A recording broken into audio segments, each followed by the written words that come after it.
Hello வணக்கம். இங்கே பாருங்கள், நம்ம வீட்டுக்கு பேக் சைடில் ஒரு 3 அடி தான் விட்டுருக்கோங்க. அது மேலே இல்லை. இங்கே 3 அடியில் பாருங்கள் என்னென்ன பிளான்ட் வச்சுருக்கிறேன். அப்புறம் வரிசையாக மண்ணுகள்லாம் உரம் மண்ணெல்லாம் கொஞ்சம் சைடில் கொஞ்சம் வச்சுருக்கிறேன். இங்கே பாருங்கள், இங்கே தான் இந்த சப்போட்டா, இந்த பிளான்ட் சப்போட்டா எப்படி போகுது பாருங்கள்.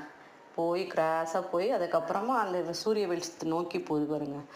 இதை வச்சு சப்போட்டா வச்சு 5 வருஷம் ஆயிடுச்சுங்க. இந்த முறை தான் நிறைய காய் விட்டுருக்குங்க. நல்லா பழம் பழுத்து பழுத்து கீழே தான் உழுது. நிறைய பழம் விட்டுருக்கு. பறிக்க தான் முடியல.